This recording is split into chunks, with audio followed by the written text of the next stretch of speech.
Hello everybody and welcome to Front Row Racing on this Sunday evening. We are here for the ProjectCARS Round 4 in the DTM Mercedes. For tonight's race we're going to be at the Hockenheim National Circuit. It's not quite the shortest of the Hockenheim circuits, but it's not far off. And on round 4 we're going to have two events. We've got a sprint race with a random grid that'll be 8 laps long. Then we'll have a qualifying session which will be 10 minutes, and then a warm-up session, and then the feature race of 32 laps. There will also be a warm-up session just before the sprint race to give the drivers plenty of opportunity to get their setups on the car. I'm Front Row Racing DP, and joining me in the commentary box tonight is Front Row Racing JS as usual on our Sunday evenings. So we'll crack on with James. How are you, and do you want to take us through the current driver standings? Yeah, not bad. It's been one hell of a week. Just getting over last week's event at Donington Park, that was something special with Oldman once again. Sorry, not Oldman. Apologies, Oldman. Michelin Man, once again, taking a double victory, both the sprint race and the feature race. So we'll run through the current standings. Michelin Man's leading the way on 110 points. Caslay's in P2 on 86 points. Dave the Harps in P3 with 72 points. GBM Oldman is in 4th place with 56 points. Hesselden is in 5th place with 42 points. Then we're followed by GT Gavin with 37 points. Dexter Drum with 27 points. GBM Vectra also with 27 points. Woolhouse with 24 points. MLTD OT514, all we know is called Dot. It's 22 points. Jason's also matched with 22 points, along with Kulu Kutu, who's also got 22 points. Adam 4600 has 19 points. Dan Ev's back from a 2-week excursion as he's been sending his wheel back to Thrustmasters. It's repaired, it's all good, hopefully, fingers crossed. He's on 15 points. Over Dykink, standing last week for... we needed a reserve driver, and Over Dykink filled that place. He got 13 points. And then we got Temp Fear, who's had to take the place of Woolhouse as he unfortunately is ill. And Temp Fear's on 11 points, so hopefully he'll be able to score a fair few decent points, as unfortunately he didn't score any points last week. No, he was very, very unlucky in last week's race.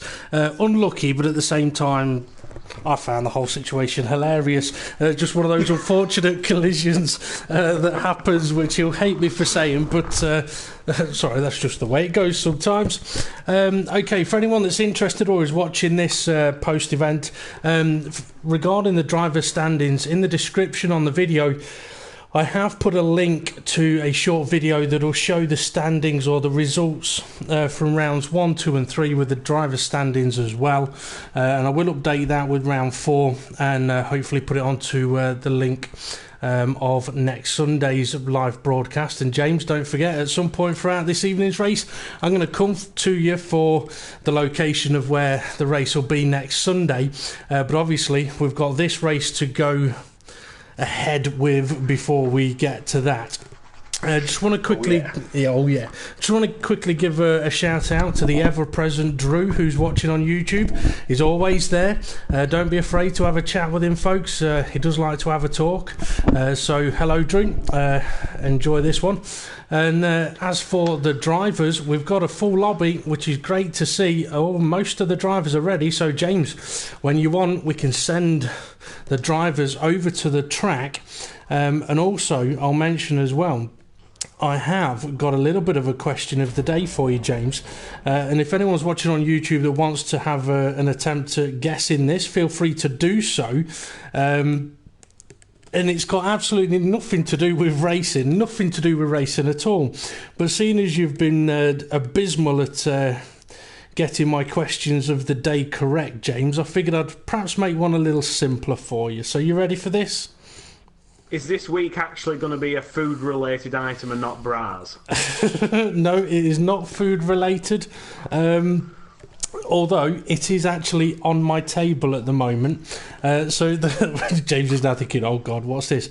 It's a nice, simple one for you, James. Basically, I've got a jigsaw puzzle that I'm putting together. Oh yeah. Yeah. So the question is, what is the jigsaw of? Go, go, go.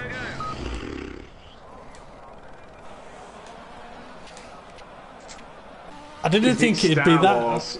I was going to say, I didn't think it'd be that difficult of a question that it'd have you completely stumped straight away. Sorry, what was it you said you think it is? Could it be something to do with Star Wars? Well, it could be. It could also not be. It's an interesting guess, though. I'll let everybody know a little later on. I may even do another question of the day. May even fire out another question later. Anyway, the drivers are out on the track. As we mentioned, it is a warm-up session that we've got here, and it is the Hockenheim National Circuit, not the Hockenheim Full or not the Hockenheim Short. And I tell you what, I do want to get on board with a driver, if I can. Someone that's near the start of the lap. Well, those two aren't going to be going anywhere because that's me and James as we're sat in the pits. I think Hesselden's on his way into the stadium section. Well, Temp Fia, well, I'll tell you what then, let's ride on board with Hesselden because he's about to start a flying lap, and we'll ride on his on the front of his car as well. So as he is approaching the final corner around the Hockenheim circuit, we'll get a good view, unless he has a crash, a good view of what the Hockenheim National Circuit is like. So heading up to turn 1 in the DTM, DRS wing will be wide open at every possible opportunity. The usual short run to turn 2, heavy braking zone, tricky corner, big sausage curve there, drivers are going to have to be careful of. Turn 3, flat out, no problem. And then we're on to what would usually be the long high-speed section of this track. However, we're going to take a little bit of a detour now, straight on into a different turn 4. And this part of the circuit, James, is completely new to me, although now I know exactly where we are after that hairpin. We're right by the Mercedes-Benz stand, so we've got the nice fast right-hander coming up that's going to lead us in towards the stadium section. And I tell you what, this looks like quite an interesting little circuit with a fair few places to attempt overtakes, wouldn't you say? Yeah, I mean, I think the main opportunities normally with the GP circuit is down at the hairpin. But with it being a shorter circuit, I'd probably say down towards turn 2 is probably your best chance at an overtake. Quite possibly, but we know what these guys are like. They'll try and overtake absolutely anywhere. So as Hesselden is about to cross the line, it's a 1:20.956, and that's good enough for provisional pole position at the moment. There is one other thing that the audience may need to know about this circuit. The curbs are absolutely awful. And I'm not on about awful as in, them sausage curves and watch out for them. Every single curve on this circuit, with this car, the car wants to spin round in the opposite direction, especially when you've got the DRS open. So expect to see a lot of drivers avoiding those curbs at every way possible. Yeah, I mean, the curbs around this track, they're not small anyway, but these cars, they're very, very low to the ground, and if you get straddling a curb, they do not like it at all. I mean, we've seen many cars in races. Oh, as Tenfier goes for a bit of a spin, that's going to allow Dan Evs pass, but we'll watch Jason instead, as I'm sure there's going to be a few guys putting in some laps, but I think as well, I said a moment ago, provisional pole position. I have to apologise for that. It's only a warm-up session because it's a random grid for the sprint race. Qualifying comes a little later. You'll have to bear with me. I am absolutely knackered, and if you hear any snoring during this broadcast, you have to message James to shout down the microphone because I could easily fall asleep. It all depends on how exciting the races are going to be. I tell you what though, James, I mean, you mentioned a little bit about Michelin Man. I mean, Casely and Dave the Harp, they need to do something about Michelin Man, don't they? They can't afford to let him win any more races, really. No, I mean, it's I think the gap between Casely with 86 points and Michelin Man on 110. It doesn't seem like a lot.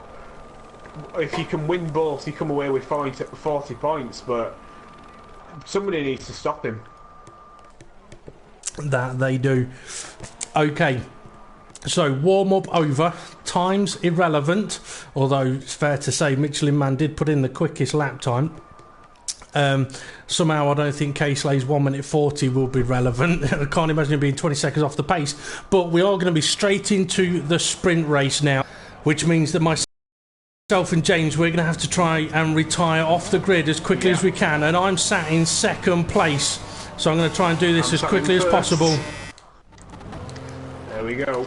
Hopefully I was able to get out of the way. Yeah. But down at the front, I think it's Caseley in P1 with Dave Hart P2, Vectra P3, Allman P4.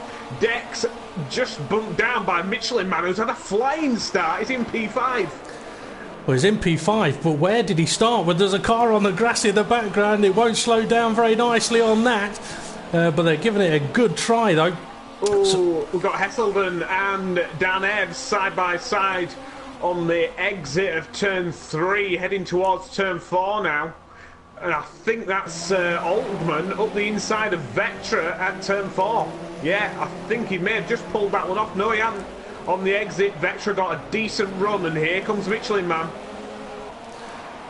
Well, that's the important thing. That is Michelin Man in the black and silver car right there, sitting in 5th place at the moment, and he doesn't want to allow Caseley to get any chance of a victory. Yeah, Dot's just giving him a little bit of a love tap from behind as we head into the stadium section, and it's all about, can Vectra and Oldman keep Michelin Man behind? I don't think they can.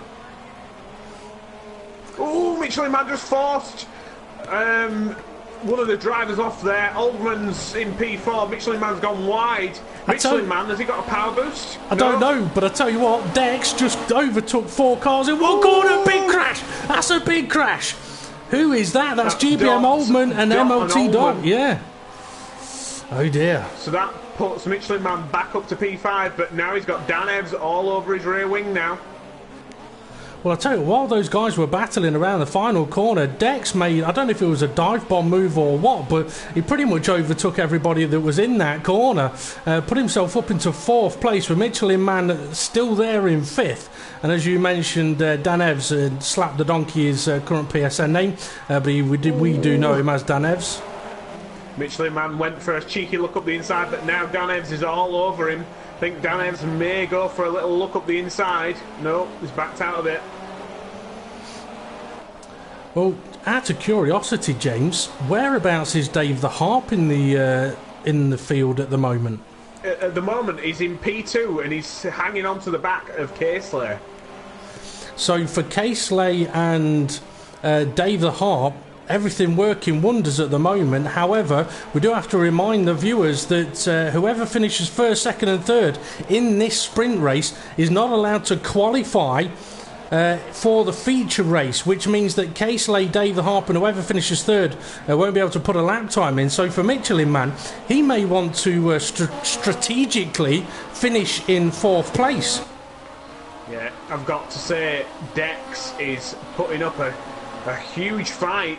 Dex Drum 666 in P4 to keep Michelin Man behind, but Michelin Man's gone for a cheeky look up the inside. Can he hold on to it? He's made the move, I think. But will Dex be able to get the run back as we head down towards turn 4? I think he may do. He's got a nice bit of slipstream.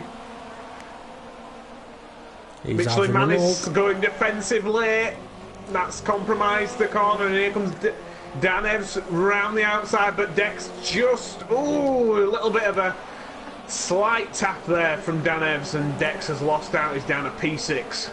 That wasn't a tap, that was more like a shower head. Okay. Oh no, it's just me. The Caseley up at the front had a little bit of lag there. Hopefully he won't be having a disconnection. That would really put a dent in his championship hopes. You're not wrong, it definitely would. Well, GBM Vectra, though, he's currently sitting in 3rd place. He's got Michelin Man trying to catch him up. Then Dan Evs, Dexter Drum, Hesselden, Temp Fear. GBM Oldman in a bit of a battle with Dot, GT Gavin 2 and Kulu Kutu. Adam 4600, he's had a bit of an excursion and we've lost somebody from the race. I think it's Jason. I think we've lost Jason, yeah. Looks like we have lost Jason, which is unfortunate. But Gavin in P11 looks to be having a bit of a run now on Dot in P10. And the P10 is the first of the points in the sprint race.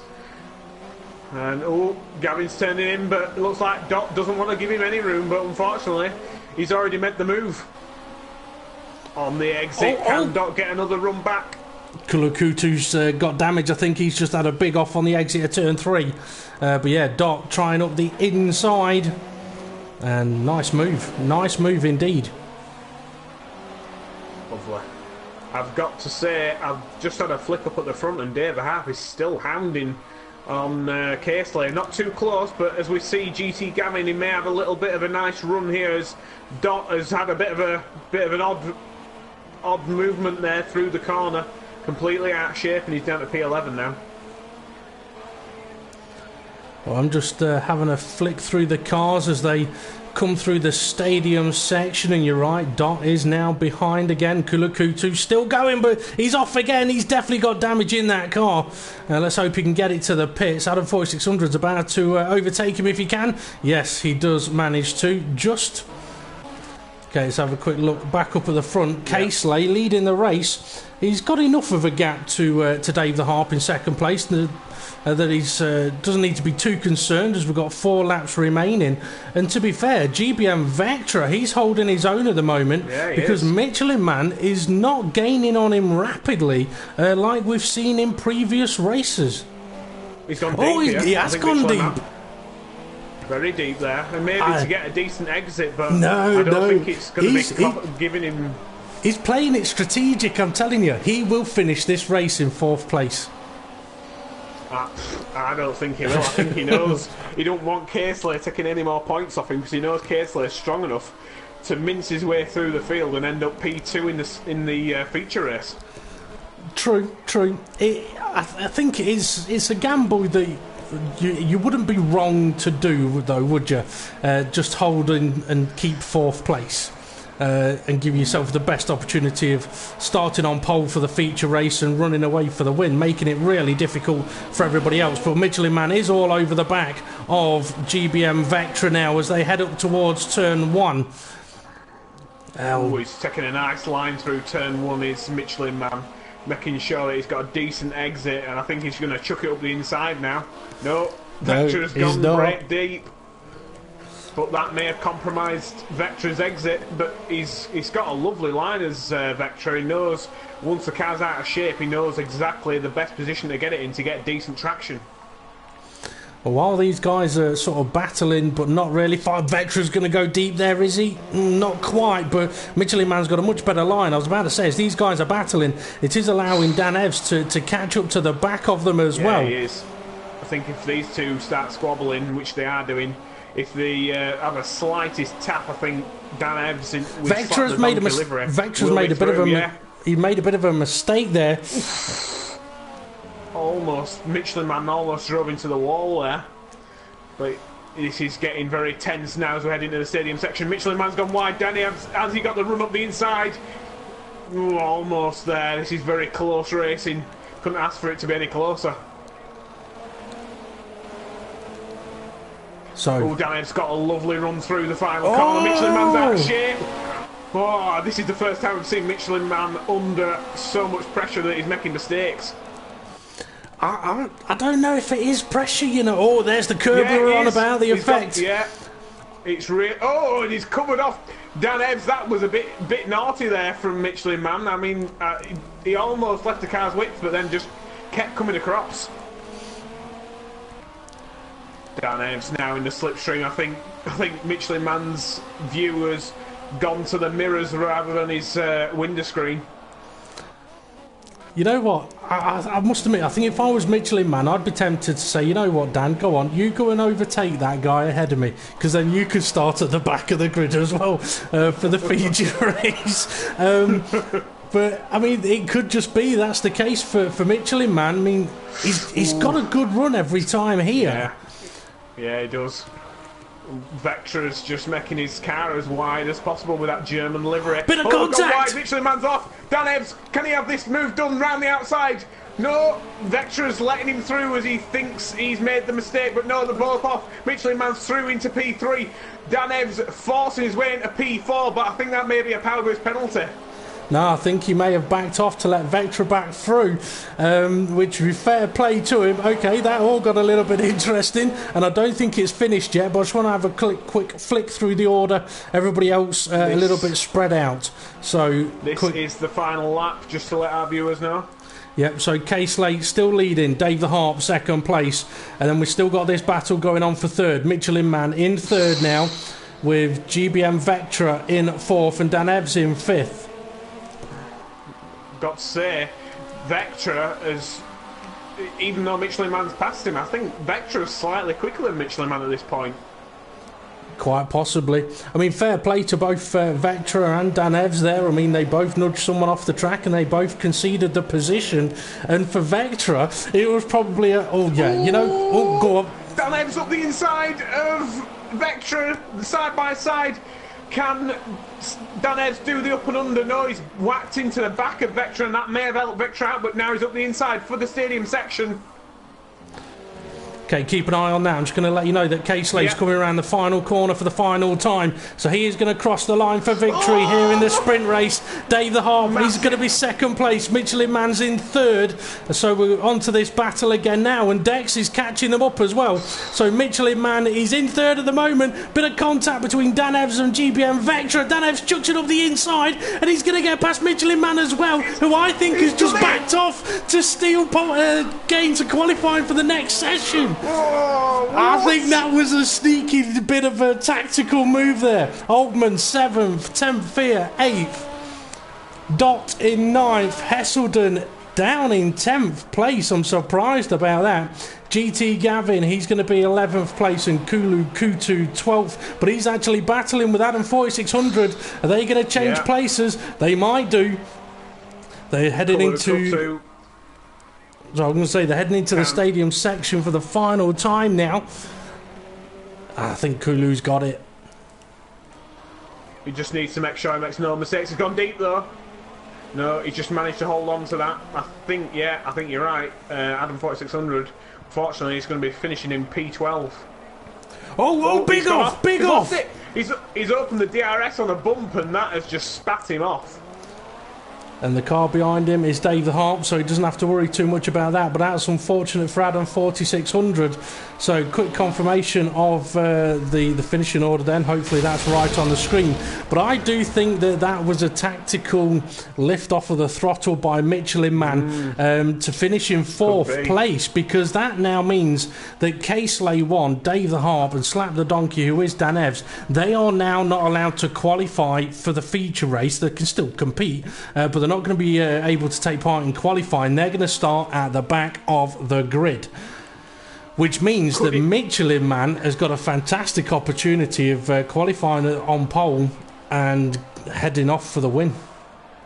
Could it be though that Michelin Man had such a tough time passing Vectra that it forced him into a situation where he, like you say, thought, you know what, if I start at the back, I'm not going to be getting up at the front. No chance.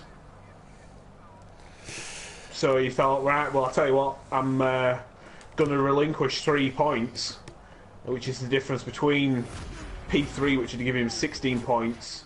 Sorry, no, P3, which would give him 10 points. He's now dropped to P4, which is giving him 7 points. So it's risky. But on the other hand, he could now get pole position and hopefully run away into the sunset and hope that Casely has a taste of the medicine he's just had in the sprint race.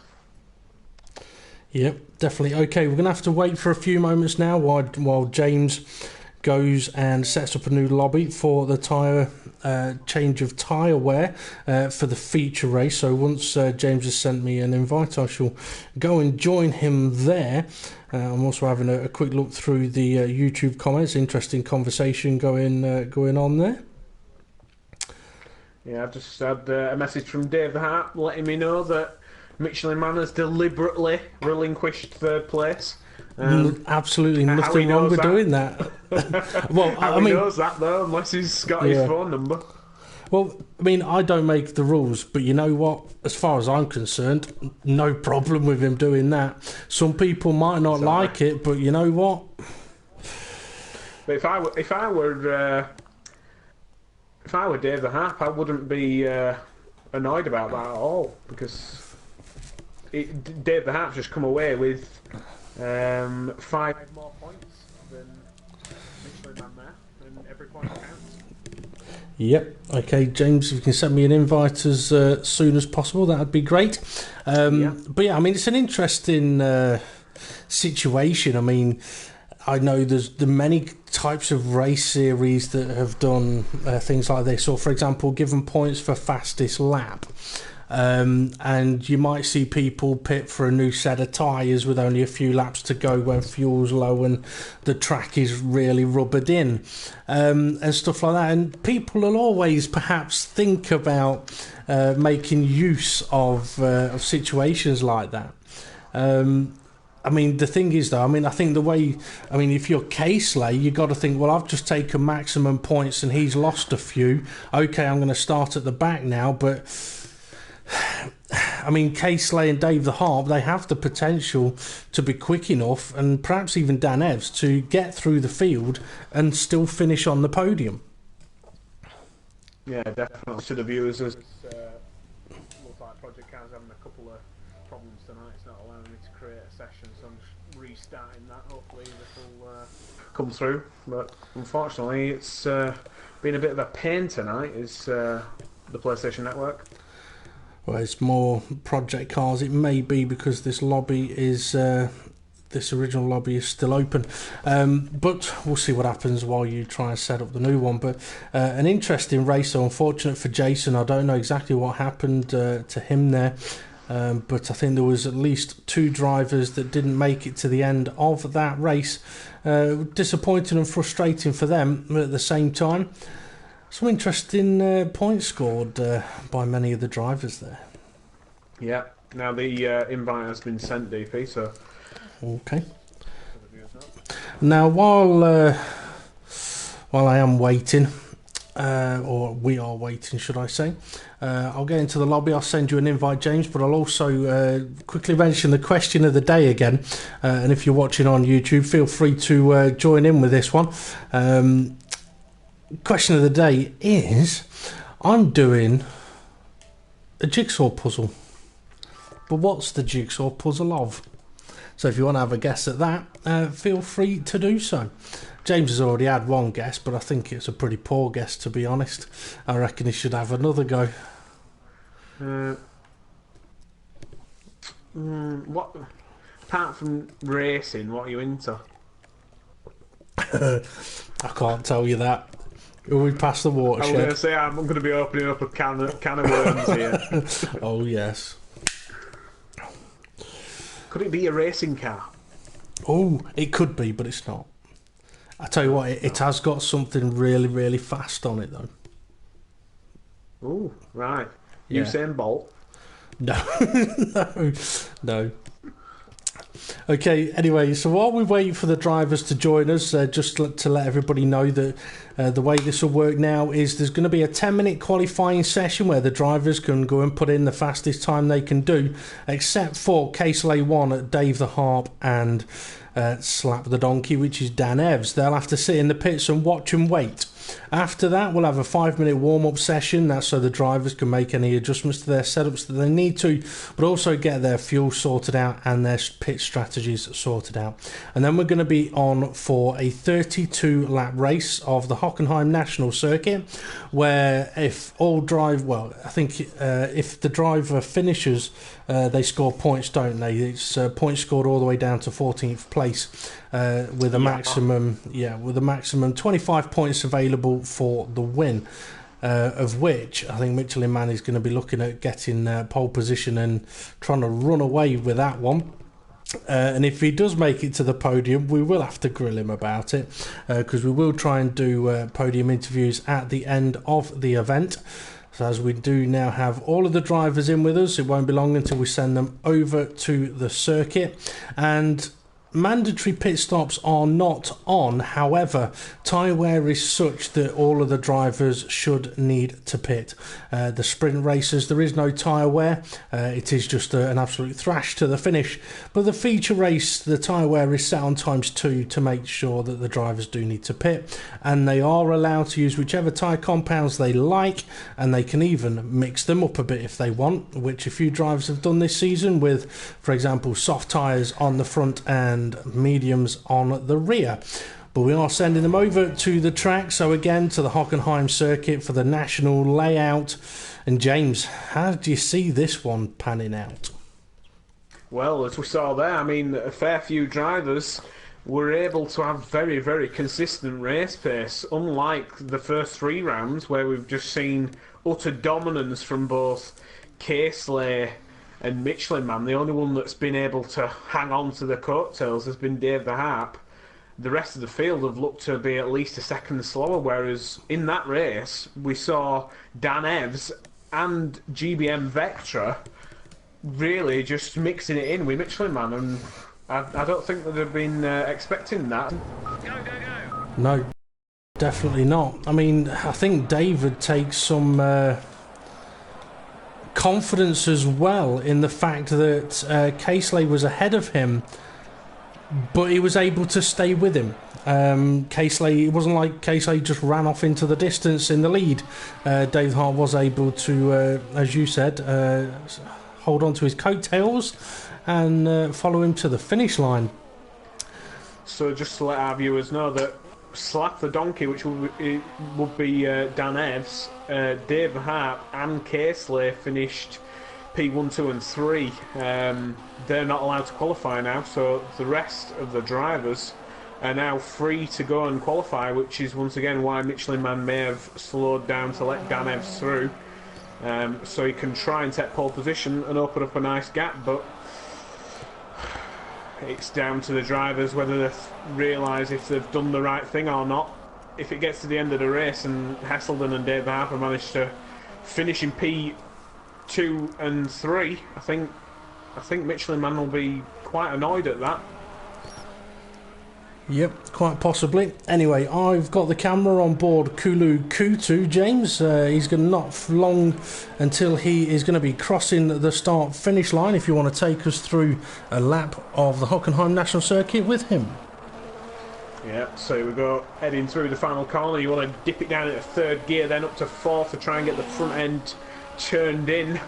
Now heading towards the infamous turn 1, which has got a lovely sausage curb on the inside, and then a not so nice curb on the outside. Kind of locked up all 4 tyres there and slid a bit wide, which has probably scrubbed off at least a second of time. Heading towards turn 2, slamming on the brakes, going a bit deep there is Ikulu Kutu, which is then compromised the exit of turn 3. We're now heading down towards turn 4. The Formula 1 cars would carry on to the left, but we're going straight forward and we're doing a U-turn down at turn 4. We've got to get the front end turned in. He's got that turned in quite nicely in 2nd gear. Up to 3rd, up to 4th, open the DRS, then close it, slam on the brakes. And he's running a touch too deep now through the Mercedes-Benz Stand Stadium. Now we're heading towards the stadium section.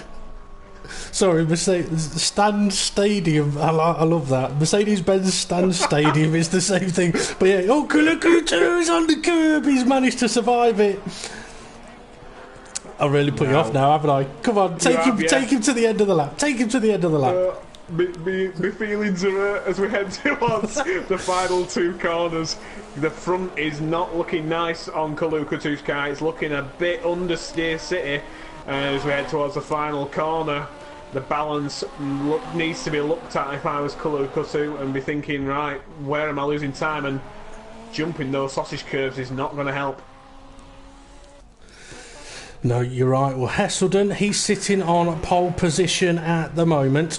Kulukutu's time was quick enough to put him in 2nd place. Just having a look at GBM Oldman as he heads into the Mercedes-Benz Stand Stadium.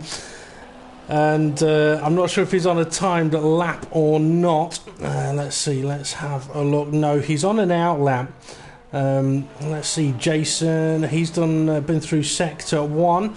GBM Vectra's just going to put himself in second place, and MTLDOT in third, with GT Gavin in fourth. Ooh. Sorry, just to let you know, Michelin Man going quicker by 2/10 than Hesselden. Sector 1, Sector 2, Hesselden's 3/4 quicker than Michelin Man in the middle sector, so whether Michelin Man can pull this out in the final couple of corners, but I don't think he's going to be taking P1. If he does, it'll be a miracle. Going around the final corner and up to the finish line. Let's see where it's going to put him. It is first place. 120.1, a tenth quicker than Hesselden. I want to go and get back on board with GBM Oldman, who hasn't set a lap time yet. He's heading into turn 4 now, and he's had some interesting races so far this season. Plenty of action going on around him, but he's found himself on the podium a couple of times, and this could be another good opportunity to qualify high up the order. It all depends on how good his lap has been. I don't know if you could perhaps update us on any kind of sector times there, James. Your Sector 1 was a 21.3, which is about half a second slower than Michelin Man. Middle sector a 30.1, which is about dead on same with Michelin Man. So his middle sector is looking quite nice. It's all about the final sector now. I think he's going to be aiming for around P4, P5 with this lap time, heading towards the final corner through the exit, not touching the curbs and over the line. P4. It is P4. Okay, let's see. Jason, he's sitting in P5 at the moment. Dot in P7. 10 Fear. Oh, he just misses the barrier. Very nearly did what Schumacher did a few times. Managed to avoid the barrier there. Heading into the stadium stand section. That's the bit after the Mercedes-Benz stand stadium. I'm not going to let you live. Let me live this down, are you? No, not at all. Just to remind everybody as well, David Hart, K-Slate, Slap the Donkey, nothing they can do other than sit in the pits at this time and watch these guys going round, putting in lap time, seeing who's got pace, seeing who hasn't. I'm looking at Adam 4600, who hasn't put a lap time in yet, but it looks like you've seen some of James. Yeah, Michelin Man's improved by about probably about 6/10. He's currently down to a 19.4. Hesselden in P2 is on a 20.2, so he's got to find 6-7 tenths. So Michelin Man showing that he has got pace when he needs it then. Adam 4600, let's see what this lap has been like, unless we find out it's been an out lap. It has been an out lap, so he's got to continue on. Let's see how he gets on through turn 1. Very committed through there. Have to be careful on the exit curb on turn 1. It's so easy to lose the car there. Into turn 2. Heavy braking zone. Took nicely into the apex. Sacrificing the exit to open up turn 3 quite nicely. And then it's all about straight line on a not so straight bit of road to see how quick his car will go. Turn 4 then. Tucks it nicely into both apexes. I tell you what, Adam 4600 is looking very, very smooth here. I'm not sure if managed to improve, and he did snatch P2 off Hesselden, but Hesselden's responded with a 119.8, so now he's only 4/10 off Michelin Man. Will Michelin Man feel the need to run again? Yes, he will, but Vectra, as you say, is coming into the final couple of corners. You can tell James isn't with it. It wasn't Vector I was watching. It was Adam 4600. Obviously, James drank too much alcohol, celebrated his birthday yesterday. So Adam 4600 coming around the final corner. It's looked like a very nice lap, you know. But let's see what lap time it's going to be. It's not giving him a lap time. Yeah, he must have cut a corner somewhere, been a bit naughty, and the stewards have said, no chance. Yeah, well, as one driver ends up in the barrier on the exit of turn 1, Michelin Man, he's gone through turn 1, he's heading into turn 2 now, and as you mentioned, James, he is already sitting on pole position with a 19.4. but he has got drivers closing that gap in on him in second and third place. When Hesselden's back in the pits, though, he's not going to be able to do anything about it. 19.8, GBM Oldman can't either. GBM Vectra is still out on track, but his lap is over. Dex is heading towards the final couple of corners, but I don't know if he's going to be quick enough to fight for the front row of the grid, but he may be able to improve on his current 6th place. Let's see if he can. No, he doesn't. So let's see what Michelin-Man does. He could probably afford to abandon this, but if he's on a faster lap, he'll want to put the time in to show those guys that are sat in the pits that it isn't even worth trying to catch him, because he's just going to be too damn quick. I think if this is going to be a bit of a race for Michelin-Man, I think Hesselden needs to try and jump him at the start, but I think it's going to be way too tough. Well, Michelin-Man couldn't improve on his lap time, and he is back to the pit, so let's see if anybody is out on track. Yep, Doc, he's out there. Yeah, currently in 7th place. Just heading towards the final 2 corners now. Looking a little bit wiggly, which is a surefire sign that he's using a pad. Either that or his suspension is completely wrong. Heading over the line. Oh, he didn't make it. Talk about close. Unlucky. Okay, Michelin-Man then pole position. Hesselden 2nd, GBM Oldman 3rd, Vectra 4th, GT Gavin 5th, Dex in 6th, Dot 7th, Jason 8th, 10th and 9th, Kulukutu 10th. And then we've got Dan Evs, Caseley, Adam 4600 who didn't get a lap in, and Dave the Harpole starting from the back of the grid. However, the time now is a warm-up session, so we can see drivers quickly getting out onto the circuit, and no surprise that one of those drivers is Caseley 1. He tends to go around, he'll do a practice start, as well as perhaps try and put a lap time in to see if his race pace is going to be completely relevant or not. So, James, seeing as we're in a warm-up session, obviously I want to say happy birthday for yesterday. We'll come and see you. Your car's looking a little bit green there, so I'm guessing that you did drink quite a lot last night. So, did you have a good birthday? Oh yeah, we're a lovely birthday. Very nice indeed. Very chilled, just the way I like it. Well, I have been asked to ask you if you enjoyed your birthday gift from Front Row Racing GP. Oh yeah, I've got to say all my family were in hysterics, so thanks very much GP. It's always good to make your family laugh. Well, I haven't got a clue what he sent you, but knowing Steve, it was probably a video that was not what it was advertised as, and you played it in front of everybody. No, it was a photo of a lovely young lady with a beard and... Oh yes, I do remember that actually. Bits, yeah. I do remember that, yes. She looked like a charming young lady. I don't understand what was funny about it. No, I'm not saying anything. Okay. If that's the class of women that Steve hangs around with, then I think somebody needs to tell his wife to watch out. Oh yeah.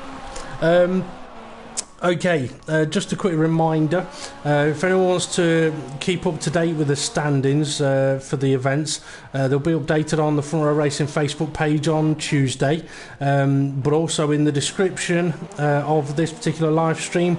In the description there is a link to a short video with the results and standings from rounds 1, 2 and 3, so if you do want to have a quick check of those, you can on there as well.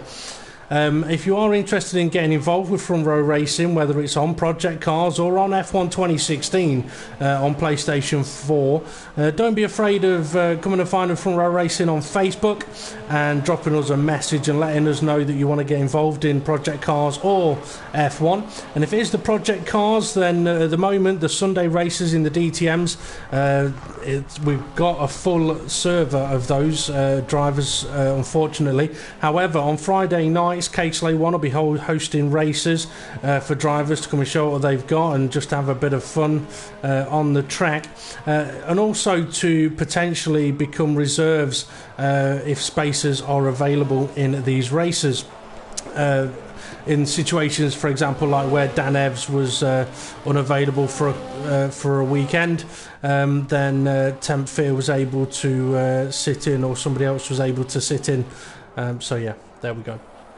I'm trying to think if there's anything else that I've forgotten. I'll tell you what, it might be a good time to mention now.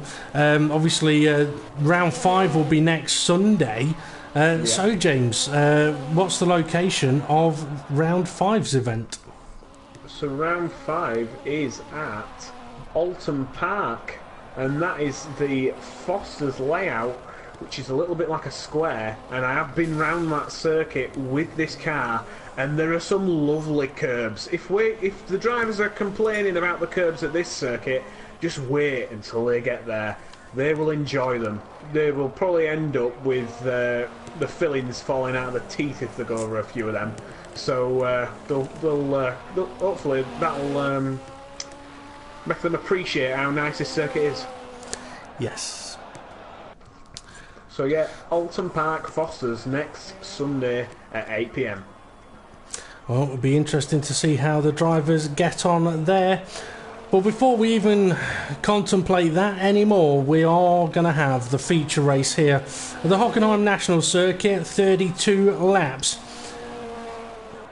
Which I think this race is going to be very, very different to the previous 3 rounds, James, because of the scenario that Michelin Man created.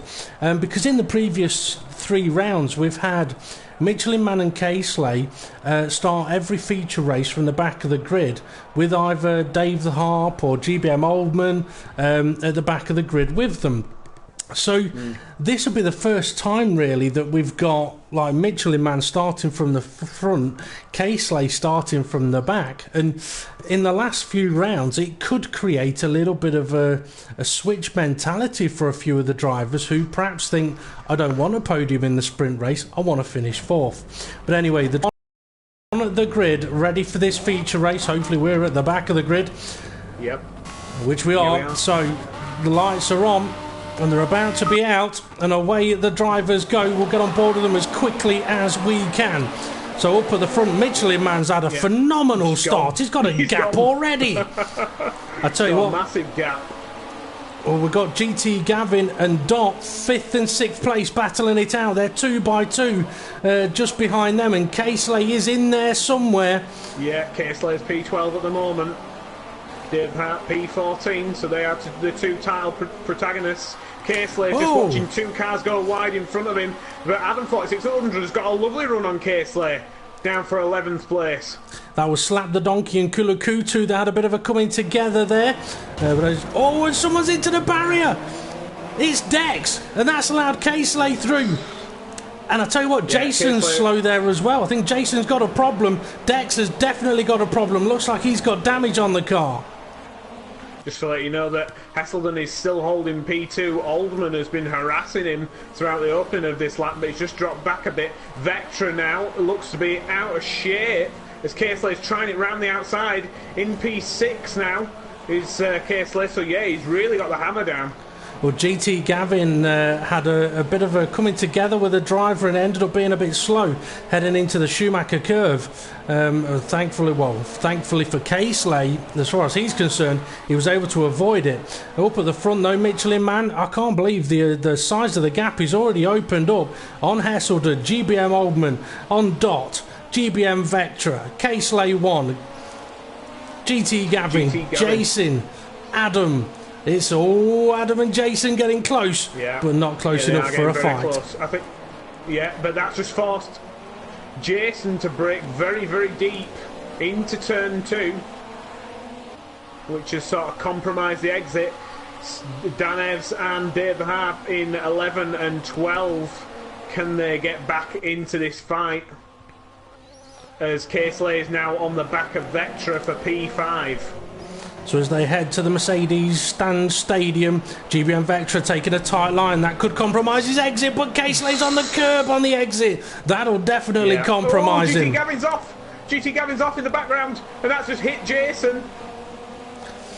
That's that's lost Jason a position there, because Kulukutu was able to avoid the both of them and managed to sneak through. Adam 4600 also got a little bit lucky there as well. So K-Slay still on the back of Jeep. We've got a car in the barrier. It's Oldman. He's from 4th place. No, sorry, it's... Oh, is it? Right, but we've also got Kulukutu in the background. He's completely lost control, and that's K-Slay's making the move. K-Slay's making the move around the final corner. Up the inside, a beautifully timed overtake. I saw that in the distance. So K-Slay up to 4th now. But I tell you what, Michelin Man's already into turn 2. Yeah, as K-Slay's only just come out turn 1. Yeah, exactly. It's 2 laps down, 30 to go. It's still all to play for. As K-Slay got enough time to catch Michelin Man, it's going to be a mammoth effort. But as we know, all it takes is one little mistake, and we've seen Michelin Man make a couple of mistakes in the sprint race.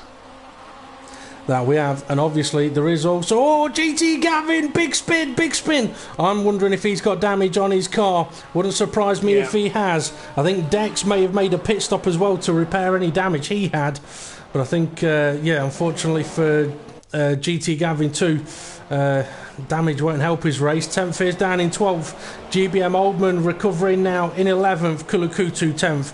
Jason 9th. Dave the Hart managed to get up to 8th place. Dan Evans riding a curb in 7th place, with Adam 4600 ahead of him.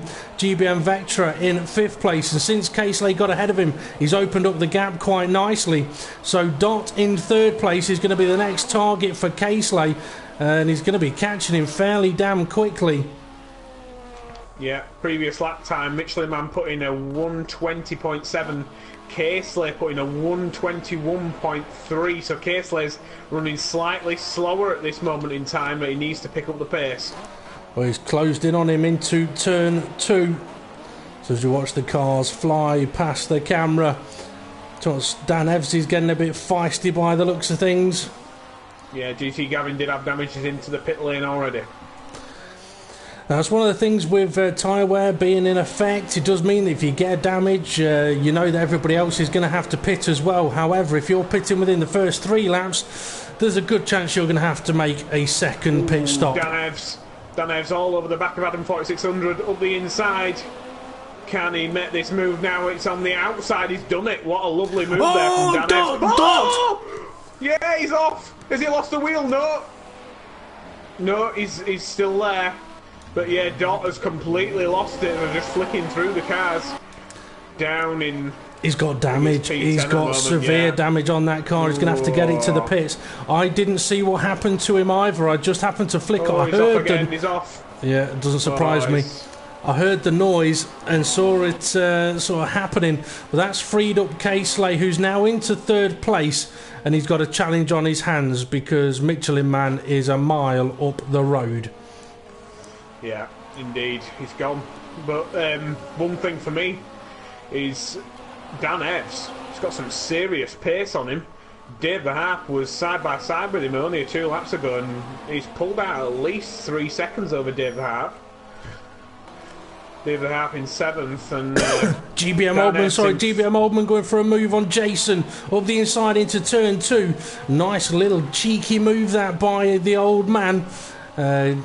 Jason's car highly visible in the yellow and blue, but Oldman was easily able to avoid it to make that move stick. Sorry for cutting you off there, James. No, you're right. So Dot's still in the pit lane with repairing that damage. I think he may end up a lap down as Michelin Man is on his way towards the final couple of corners. K-Slay P3 currently, previous lap time of 121.3. Michelin Man was a 120.5. Michelin Man's just banging in lap after lap.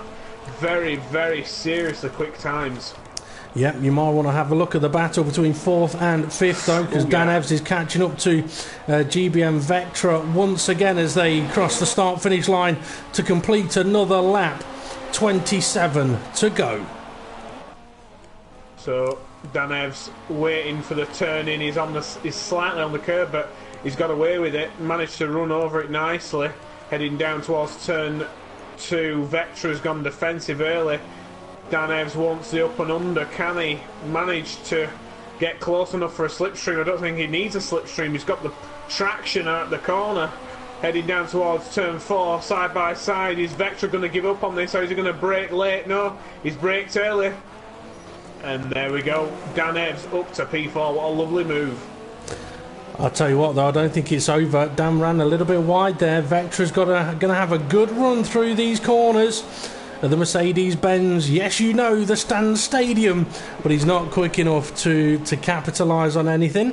Let's have a little look. Adam 4600, though, he's actually catching up GBM Vectra as well, and he's bringing Dave the Harp along.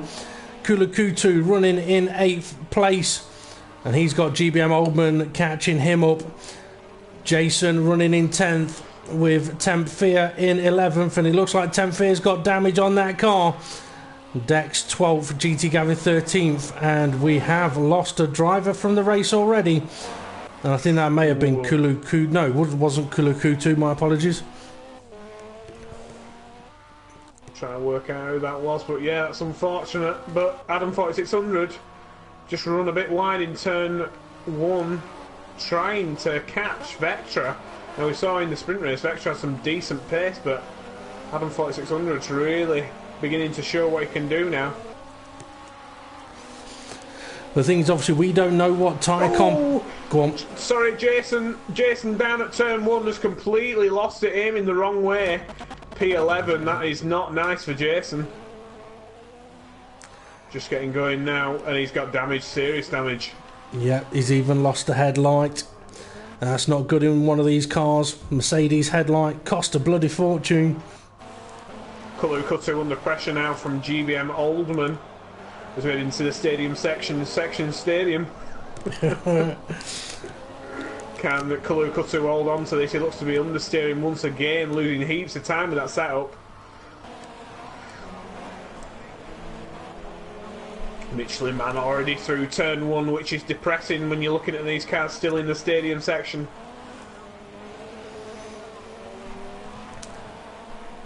GBM Vectra in 5th place, and Adam 4606 still slightly closing.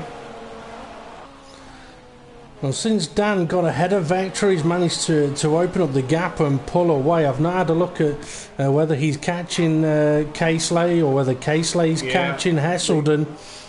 The lap times between Hesselden, Casely and Slap the Donkey are all 121.2s. Michelin Man is banging in 120.1s. He's on another level at the moment.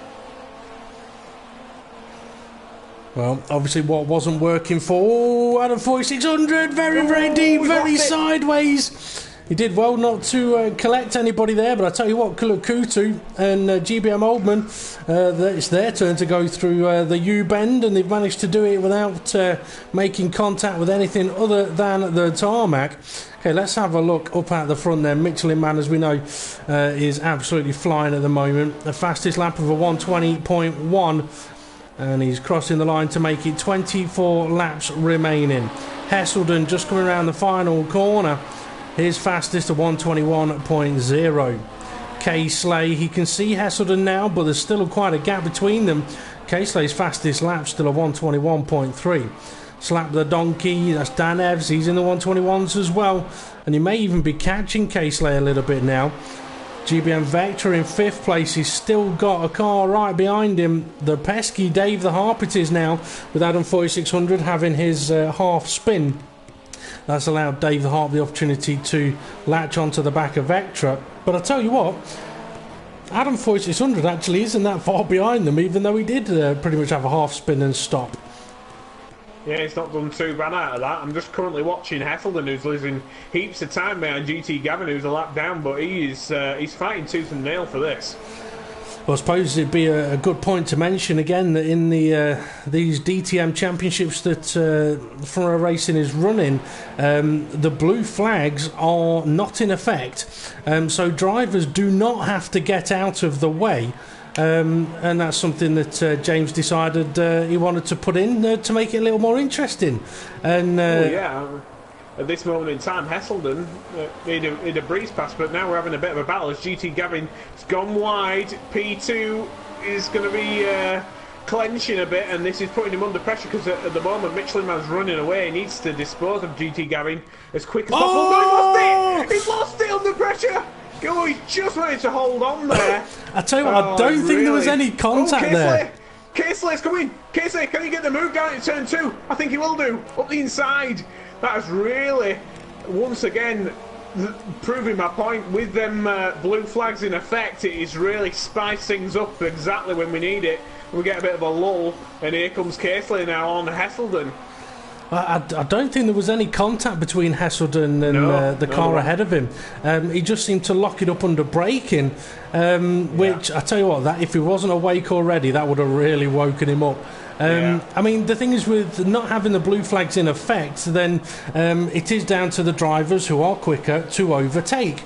But obviously what you wouldn't want is for the guys who are being lapped effectively, you wouldn't want them to cause contact with anybody. By all means, make it difficult, but obviously don't crash into them. So I don't think the backmarker did anything wrong at all there. Hesselden was just massively unlucky, and it's allowed Kesley to latch right onto the back of him, and Dan Evs is closing in on this battle as well. Yeah, indeed. Hesselden needs to make his move back. See, now, I was going to say now, that's the time for that back marker to go, right, I'll back out now. I've just ran wide. I'll back out of this, otherwise I'm going to cause a problem. That's exactly how you want it to be done. Kesley's got another run on Hesselden under braking. He's trying to get Hesselden out of position, which is what he's done. Now on the traction can Kesley open up towards turn 4. Got a lovely bit of slipstream as Kesley. Hesselden's going to have to go defensive now. Yeah, he's going defensive. Kesley, can he take it round the outside? This will be lovely if he can try this. He can. Hesselden's not giving up, but there we go. Kesley has managed to pull off. What a move right round the outside of turn 4 on Hesselden. That was a beautiful overtake. Fair play to both drivers on that. Hesselden's coming back though. Down towards the stadium section. Hesselden got a lovely run up the inside. No, he's backed out of it, and Kesley's through. A fantastic bit of battle in there. I think the only downside of this is the fact that Michelin Man is an absolute bloody mile up the road. I mean, I don't know exactly what that distance is at the moment, but it's going to be big. Let's have a look. Michelin Man, he's already round turn 1. Let's see, I'm going to try and find a marker point I can time this from. Okay, I'm going to be quiet for a moment. Vectra's lost control. Just to let you know, Vectra's lost control. He's down to P6 and Dave Harp's up to P5. Kesley is trying to pull away from Hesselden, but Hesselden's not lying down. He's not. It's about a 10-second gap between Michelin Man and Kesley. Hesselden's going! He's lost the rear end! I tell you, maybe he needed to use that toilet that is just over there. No, he has decided to keep going. Dan Evs side by side with GT Gavin. GT Gavin, I think, on the inside. No, he's backed out of it, and that is Dan Evs still. With that mistake from Hesselden losing control, that's put Dan Evs up to P3. Hesselden's P4 and Dave Hart's not far behind. Yeah, Jason is between Dave Harp and Hesselden. I mean, I don't know if Hesselden lost it under DRS or whether he perhaps had a little bit of damage anyway, but yeah, I don't think he'll be overly pleased about that one. He was looking at attacking back on Kesley, but with that big spin, not able to do it. He kind of needs to compose himself now and try and maximise the rest of this race. I mean, we're 12 laps into this race, 20 to go, so still a lot to happen. The gap between P1 and 2 is 14 seconds. Hesselden into the pits. Yeah, not surprising, but 20 laps to go. Can one set of tyres do the distance? He may have to go for a set of hards here, but that may not be the best solution. You're right, it might not be. There is another car in the pits as well. I think that might be GT Gavin that you mentioned had a bit of an off a little earlier on. Oh, Adam 4600 lost it at turn 1. He's just regaining control. P7 is Adam 4600, so he won't be too pleased about that. Okay, so what have we got going on now? With Hesselden having pit in, that's moved Dave the Harp up to 4th place. Dan Evans now sitting in 3rd, Casely 2nd, Michelin Man in 1st. So, when do we think these leading guys are going to start pitting, James? I think it'll be half distance. A lot of the drivers have said they're not bothering with the soft tyre because it can't go half distance. They're going with the medium tyre this weekend, so that'll probably get them half distance, which will be 16 laps in. So we've still got another 3 laps, I think, until we see a lot of pit stops happening. Yeah, now I've just seen on the YouTube comments, obviously someone's watching but not really listening. We have mentioned it a few times. They're saying, blue flags, you numpties, that bad etiquette, back marker move. Blue flags are not in effect.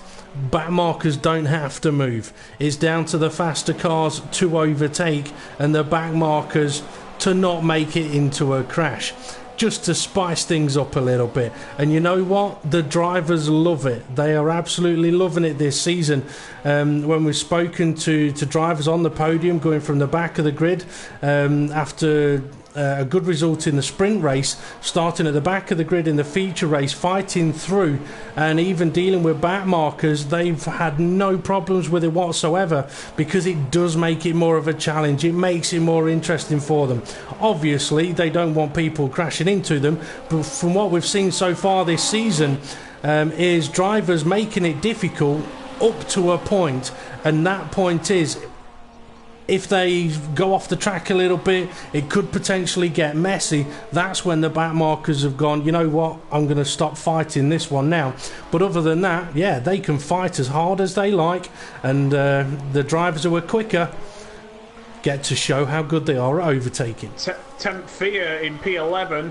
Adam 4600 has just come out of the pit lane in P10, and Casely is also fighting for position, but he's in P2 at the moment. This is all kicking off. Casely has managed to get through these 2 back markers, but now Temp Fear's all side by side with Adam 4600 on the exit. Yep, so as these guys are fighting for position, Casely has managed to get ahead. Another thing with the blue flags not being in effect, it does mean that if you've got a leader that's pulled away a little bit like Michelin Man has now, there is the possibility that he could find himself getting stuck behind a car, which could bring second place back into play and make a bit more of a fight of it. We saw it happen at Monza and it was absolutely fantastic to watch. So yeah, plenty of good points to it. Another battle that's spicing its way up is GBM Vectra in P5 and GBM Oldman in P6. And the Oldman looks to be on the hunt here. Really looks to have a lovely setup, turning in nicely. And Vectra at this moment in time, it looks like his tyre wear may be a lot worse than Oldman's. Yeah, well, James, you said it'd be about 3 laps. And go on. Michelin Man in the pit. Casely has took the lead. And I was just about to say, it was about 3 laps ago when you said that, Vectra and Oldman side by side into the stadium section. And Oldman, he managed to get through, but then he's lost it. I think he may have got on the curb. That's Vectra wide. Vectra's trying to go for the pits, though, and manages to get in there. Yeah, so whereas Michelin Man come out, Dan Evans is in P2, Dave Hart's in P3, Michelin Man's just come out behind Dave Hart. So now can Dave Hart, has he got anything left in them tyres, or is Michelin Man just going to be able to completely fly by here? Well, I'll tell you something that's a little interesting, and that is that in each of the previous rounds, Dave the Harp has been absolutely destroying his tyres and had to pit a lap or 2 earlier than others, whereas on this occasion it's Michelin Man who's pitted ahead of Dave the Harp. So Dave's obviously, whatever his problem was with tyres, he's worked on it and potentially fixed it, and battle now for 3rd place, but Dave the Harp yet to pit. Yeah, Michelin Man has got so much more grip, but like I say, Dave the Hart, we've mentioned it in the first couple of rounds as he's been chewing through them tyres. He's almost lost it. Michelin Man's got a lovely opportunity up the inside, and Dave Hart's left him space, but now Michelin Man is behind, so Dave Hart's covered that off. But yeah, as we were saying, Dave Hart, all he needs to work on now is the setup. The tyre wear looks to be fixed as he's staying out for yet another lap. Dan Evans and Casely in pit lane at the moment. and Dave Hart will take the lead of the race now. I'll tell you what, Dan Evs, is that Dan Evs coming out of the pits right behind Michelin Man? I don't think he's changed his tyres. I think he's rolled through the pits as Michelin Man's dived up the inside. Dave Hart's keeping it on the outside, and now Michelin Man has got a little thump from Dave there as we head down towards turn 4. Michelin Man will be definitely wanting to shove his way past as quick as possible. Well, I think Michelin Man will be sat there thinking, hang on a minute, how the hell is Dan Evs right behind me now? As Dave goes a little bit wide, that's going to give Michelin Man an opportunity. He's going to have to go round the outside, though. He'll have the inside for the next corner. And that's the way to take position. No contact, and both showing a lot of respect. But Michelin Man now has got free track, as Dan Evs, I think, is shot himself in the foot, pulled out a lovely gap over Dave Hart. He's ended up behind him, and I don't think he's changed his tyres. Yeah, well, we'll see if Dan is going to end up going straight back into the pits for another set of tyres, and if he has to, that's going to put a right downer on the way his race has gone. Oh yeah, yes, he's in the he pit is. lane with Dave Hart. Oh, I think he'll not be happy about that, but that's just put Dave Hart and Dan Evs neck and neck for P3 at the moment, as Casely is on his way through the final couple of corners. He will gain up to P2. Now, Hesselden, sorry, go on. I was just going to say, this is working out very nicely for Casely. Okay, Michelin Man has run off into the distance, but you'd expect that given the situation at the start of the race. I'll tell you what though, Hesselden, you mentioned his name a moment ago, he's going to go ahead of Dave the Harp and Dan Evs here, I think. Yes, he is. Back up to P3 for Hesselden, so that's a nice, that little bit of a mistake earlier on. I'll tell you what, Dan has jumped Dave in the pits as well. Dan came in the pits behind Dave, he's come out the pits ahead of him, and that will have annoyed Dave a little bit.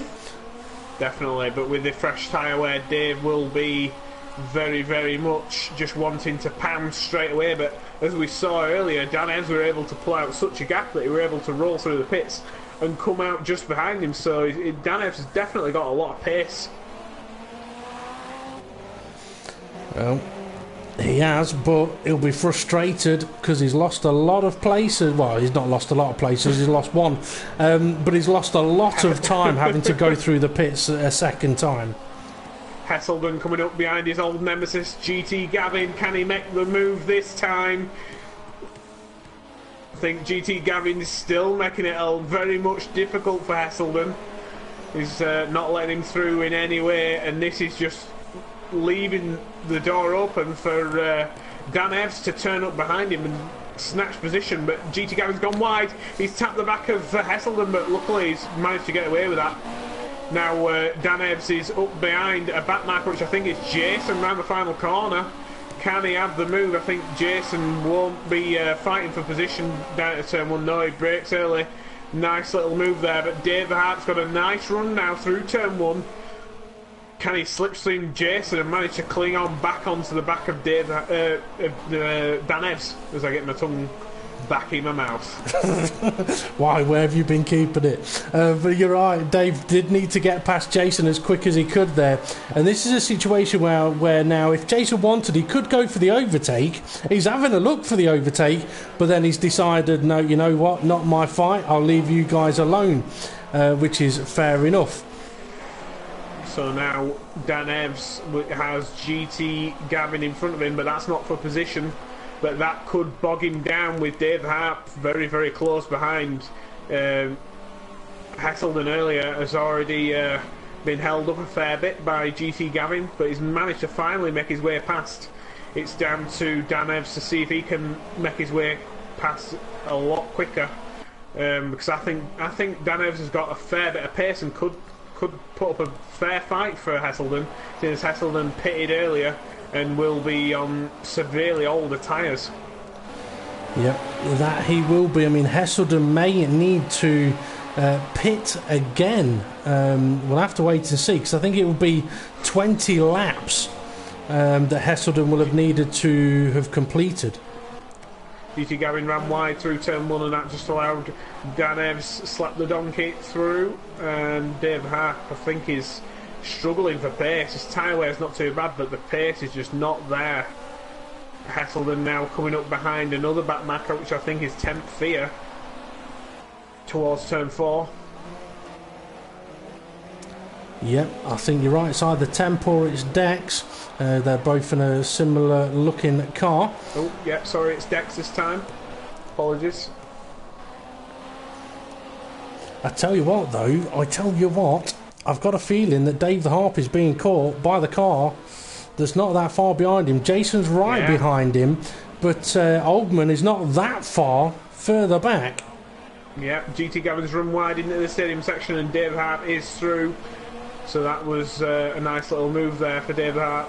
I think as well, I could be wrong, but I think GT Gavin and Jason, they're battling for position. Yeah, they are, 11 and 12. Points up for grabs. Jason up the inside. Gavin turns in, he wants the pit lane. And Gavin ends up hitting into Jason. Jason spun round to the final corner. Jason will not be impressed with the way that Gavin turned in on him. I think Gavin turned into the pit lane and didn't expect Jason to be there, but unfortunately it was. A lot more care and attention needs to be paid, because that could have been awful there. Gavin now in the pit. Unfortunately, I wasn't able to catch it on the camera. But yeah, you might be right. Jason might not be overly pleased with that one. Now, Hesselden has managed to get ahead of Dex, but Dex is still there right behind him. And Dan is catching up to Hesselden. That gap is now only a couple of seconds. Obviously, I've not had a look at the leaders for a while, but I would guess that Michelin Man is still out in front. Big gap to Case Lane second. Very spread out. Hesselden, yeah, he's got in front of Dex, but Dex is fighting back here. He wants to unlock himself, I think. And Dan Ebbs is getting ever closer to Hesselden now. With, I think if I were Hesselden, I might just let Dex go, but then again, he's a bit of a buffer between himself and Dan Ebbs. Yep, that he is. I am wondering if Hesselden's tyres are suffering, and that's why he's not able to just sort of pull away from Dex and drive off into the distance. Dex has run wide. Dan Ebbs has got a lovely run now. Can he get his way past? I think he'll have to try it round the outside, down towards turn 2. You see, that's what I was on about with the back markers. The back markers are perfectly within their rights in these events to defend their position effectively, make the guy overtake them. But Dex makes a little bit of a mistake. He doesn't fight it. He doesn't fight it anymore. Yeah. He says, right, okay, I'm done. Go for it.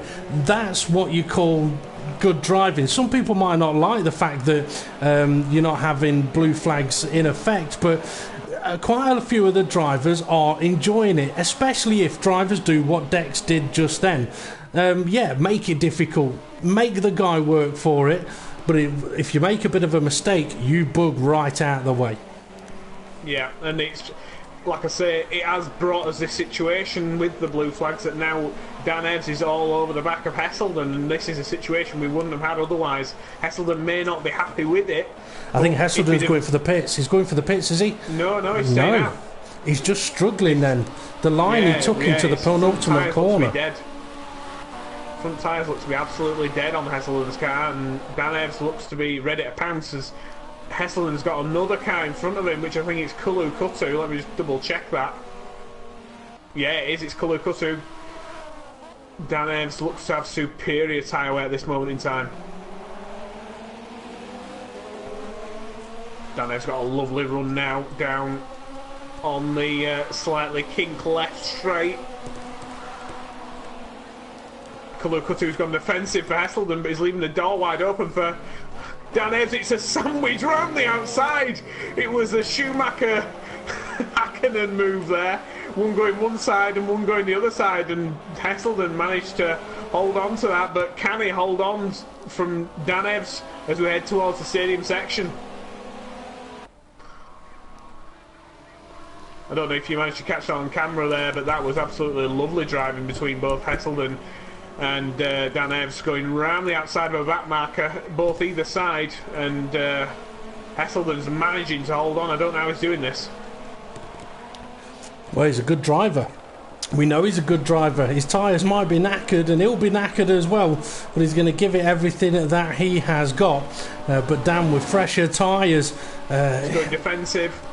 Turn 1 is not the best place to go defensive, as it sort of pinches, and Dan Eves can just pick him off on the exit. But no, Hesselden's got a nice run out of turn 1 that time.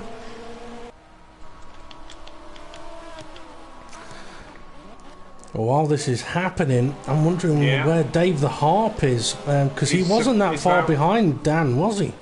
Yeah, he's about 5 seconds behind these, so if these can continue to fight a little bit more, because I think we've got 2 back markers fighting as well. Yeah, it's Dexadrum and Kulukutu. Kulukutu covering off Dex. Dex is trying it round the outside as we've got Hesselden and Dan Eves. It's 2 battles going on at the same time. Hesselden up the inside. Yeah, it's gone defensive, but he's run wide now. I think Dan Eves has got the move around the outside, but yeah, as we've got in the background Kulukutu and Dexadrum side by side. Can they make the move? I think Kulukutu's gone defensive yet again. This is lovely driving from Kulukutu. Was there heading? Dex. Yeah, can he make the move around the outside? Kulukutu's just defending at every corner. Well, sometimes you need to, especially if the guy behind you wants your position. You've got to do something to stop him. But Kulukutu's gone a little bit deep there. He's got a power boost, I think. No. Yes. I think he has, and Dex hasn't realised. Oh, and there goes Dave Hart. Just managed to avoid both of them, and Kulukutu's managed to hold on out of position by Dex not realising that he had a power boost penalty. Yep. I was unlucky for both Kulukutu and Dex there. Okay, let's have a look up at the front. Michelin Man, we're not seeing him for a while. He's looking nice and comfortable up there in the lead. Casely, he won't like how big the gap is between himself and Michelin Man, but you don't get extra points for being further ahead. I can't see Dan catching up to Casely now with only 8 laps to go, and he's opening up the gap to Hesselden in 4th place. Dave the Harp in 5th. He's got back markers behind him, so he doesn't need to worry too much about them. But GBM Oldman, he's just catching up to those back markers and potentially catching up to Dave as well. Yeah, I think Hesselden's run wide into the stadium section, and he'll have got some muck on them tyres, and Dave the Harp hopefully will have seen a little bit of that and think, you know what, he's vulnerable, could I get 4th? But Oldman, if he can dispose of these 2 back markers pretty sharpish, he'll also be in on the hunt. So these 2 back markers are Dex and Kulukutu in between Dave the Harp, who's run wide in the final corner, and Oldman's current lap time is a 1:21.2. Dave the Harp's was a 1:21.8, so that's 0.6 of a second in the pocket. The leaders are running very similar lap times as 1:20s. 1:21s at the moment. Dan Eves is actually the quickest driver on circuit at this moment in time with a 1:20.3. Oh, Oldman spun it! He's completely lost it, done exactly what Hesselden did earlier. Opened the DRS on the bump as we head down through turn 3. And yeah, that's it, and he's spun it again. Here comes Vectra. Can Vectra take the place? Yeah, he can. Easy peasy. Oldman is foaming with himself as Vectra's just blitzed past. And that's P6 for Vectra. Dave Hart has got no pressure from behind now. He's just got to focus on Hesselden in front of him. Yep, now we may have a battle for this 6th and 7th place. The gap to Kulukutu in 8th place is quite big. Oh, I tell you what, GT. Yeah, Vectra has gone wide, and that's giving Oldman 6th place back. He'll be happy enough with that. However, he won't be happy that he's just lost a massive amount of time and the possibility of catching up to Dave the Harp ahead of him. Yeah, it looks like to me Dan Eves slapped the donkey, and Hesselden have definitely got exactly the same pace at this moment in time. 1:21.1s. Casely has managed to pull out a 1:20.8, but Michelin Man once again is just able to cruise now with 6 laps to go. Yeah, I mean, for Michelin Man, it's been a very different type of race than what he's been used to in the previous rounds. And I tell you what, I wouldn't be surprised if talking to Michelin Man at the end of this race, he says, you know what, it was a bit boring. I'd have preferred to have started at the back of the grid and had people to overtake. But yeah, he'll be happy enough with the 25 points, though. I'm just trying to see if Vectra's going to be able to catch back up to Oldman. I don't think he is. Oldman is opening up that gap. Dan Evans looks, Dave Hart looks a little bit ragged. I don't think he's going to be able to catch Hesselden. But since Dan Evans has passed Hesselden, he's not been able to pull out much of a gap over him, which is quite surprising at the rate he was able to close in. Dex and Kulukutu still at it through the final couple of corners. It looks like Kulukutu's gone a touch deep. Can Dex get a nice run on the start-finish straight now? This is a position for P8, which Kulukutu is currently in. He's gone a bit slow through turn 1, and Dex may have a run here. He's going to have to go defensive, is Kulukutu, which he does do. Dex, can he try it on the outside, or is he going to do the up and under? He's sort of thought half and half about it. And unfortunately, if he'd have braked a touch earlier and cut underneath, I think he'd have got a lovely run there, because Kulukutu went so deep. Yep, I mean, turn 2, it's one of those corners where you can get somebody nicely out of position, but if you get yourself slightly out of position as well, you can't capitalise on it. Definitely. Kulukutu, it looks like he may have a slight bit of damage that he's having to face with as well, because the rear end is really snapping left, right and centre. Temp Fear's in P10. Kulukutu's in P8 with Dexter right behind him. Vectra's in P7. Ullman's in P6. Dave has lost it in the final couple of corners. Yeah, we will not be happy with that in P5. That's just let Hesselden breeze away. But Dan Evs looks to be fairly comfortable in P3, and Caseley's in P2. Michelin Man's in P1. It's looking all very comfortable for everybody. I'm just waiting for a last dash explosion of action. Well, for Dave the Harp, he's lucky in a way that GBM Oldman had the spin that he did, because had Oldman not, then it would have potentially put him ahead of Dave the Harp, with Dave the Harp having his problem. Hesselden still within touching distance of Dan, though. I think the next bit of action... Oh, Tempfier's lost it! Tempfier's lost it through turn 1. Where is Michelin Man? Michelin Man's not too far behind. He's almost hit back a Tempfier there. That could have been a massive disaster for Michelin Man there, with 3 laps to go. Managed to avoid a collision. But now Dan Evs making his way past Jason. And Hesselden now got to make his way past Jason. Vectra, I think he can sense that Michelin Man's not too far behind him.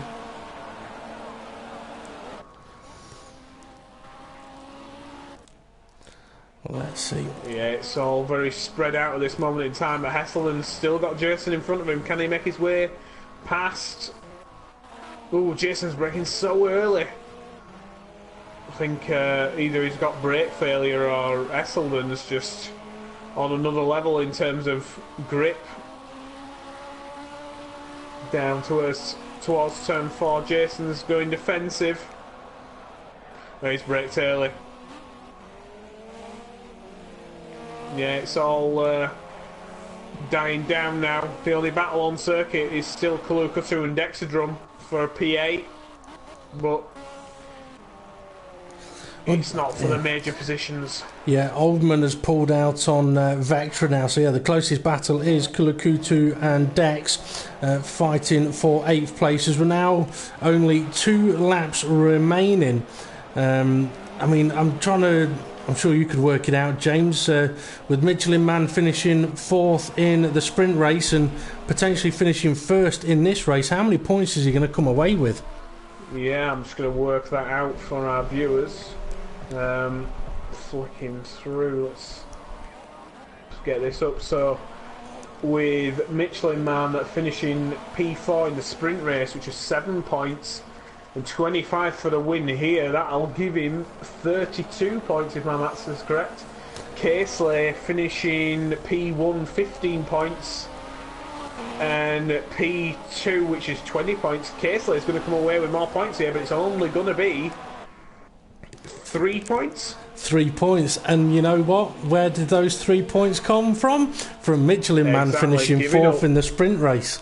Yeah, could have. That's it. It's down to whether Michelin Man at this moment in time, and that's exactly why we created the situation where there was a decent gap between P4 and P3, and definitely them 3 points. If he'd have finished in P3 and still done the business today, as it looks like he's had definite pace over Casely, he could have come away and at least match Casely here. Yeah, well, Michelin Man is on the final lap of the race, and it doesn't show me on the timing screen how big the gap is, but you know what? It's been big. It'll be interesting to get both drivers' views in the podium chat after this. I mean, I would not be surprised, you know, if Michelin Man will be like, yeah, I'm happy with the win, but I kind of wish I'd have started at the back.